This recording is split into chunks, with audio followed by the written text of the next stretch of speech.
Hello and welcome back to another Second Life tutorial.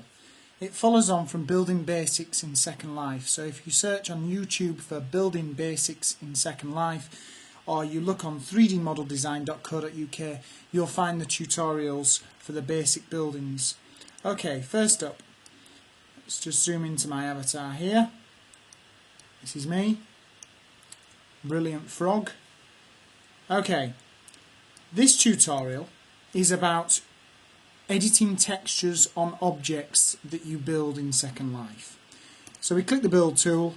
We already know that you go to create tool, you click the cube, create a cube, zoom into this cube and go to the textures tab here.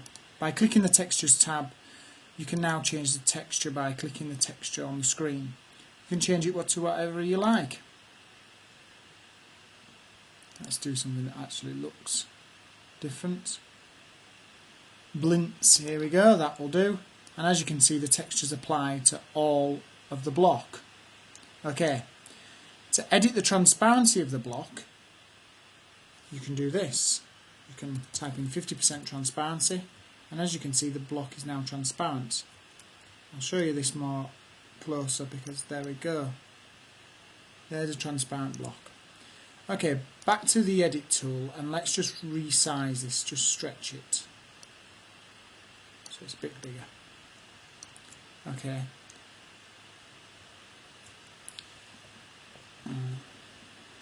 Now with transparent blocks it might be useful to also give them, if we go back to edit, if we go to object, we can put them on as phantom objects using the phantom selection under the object tab. Okay. Now that means we can walk through the object and it shows up as transparent, so you can still see the person walking through it. Quite useful for, say, let me just fly. One of the great tools in Second Life.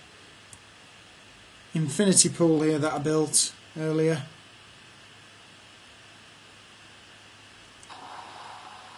And there we go. We're now swimming and you can see through the water and see the person in the water. So it's great is using transparent textures and then turning on the phantom tool so that people can walk through it. Oops, my guy's fallen over. Okay, so what else can we do with the textures tab? Let's click edit, move it into the screen. Okay, texture. Let's just take off the transparency so we can see all sides. I'm going to change the texture to something a bit better. Love. There we go.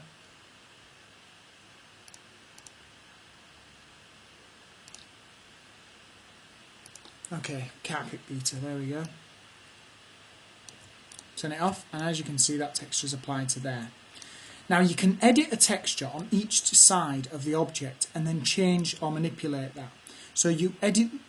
Select texture is the tool, something I haven't shown before. Click select texture and you can click on each side of the block and change that particular texture. So for example we could change that to acid storm. Select, turn that round, change that one to ambient wood like. Don't know what these are really, to be honest. In fact that won't come up as anything. Second first. And there you can see we've now got 3 textures on this one object. Useful if you're going to let's just go back to stretch and I'll show you why this would be useful. Let's stretch this so that it becomes a wall again. So we have as wall. We can have wallpaper on one side and brickwork on the other or something. So quite useful to select the individual textures. But have you noticed something? When I stretch the object, this one area here looks stretched itself. You might not want to stretch the texture itself. So you go to select texture, you click on that one texture there, and what you can do is you can do the repeats per meter so that it's much lower. Oh, there we go. Sorry, not repeats per meter. It is changing the repeats per meter, but you just change the horizontal amount. There we go. And now you can see we've changed that one to fit better. Also, this has also been squashed as well, so select that texture, lower it down to 0.5 say, and it looks a little bit better there. The higher quality the texture, the better it comes out. Okay, so that's pretty useful, and that's editing textures.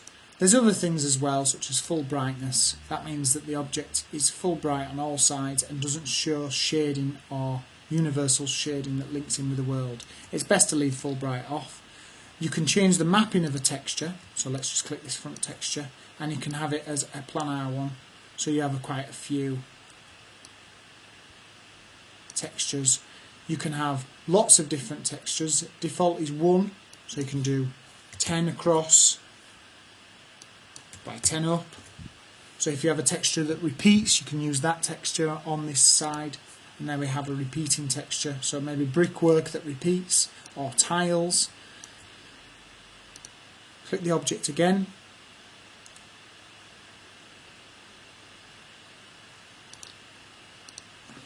and you can apply a texture, not just to a cube, but to other objects as well. Let me just show you. Here's a pyramid. We can go back to select the texture, click one side of the texture, click the textures tab, change that texture, and there we have a grey side to our cube, affected by the light as well. You can change the colour tint on that one as well, if that actually works. Sorry, I had to darken it. And there you go, change the texture on this pyramid. And that's round about everything you'll need to know for a basic builder in Second Life and editing textures. If you've got any questions, you can email me using the email address at 3dmodeldesign.co.uk, or search for me as Brilliant Frog on Second Life. Okay, thanks for your time, and please look for the other tutorials on YouTube and on the site. Thank you.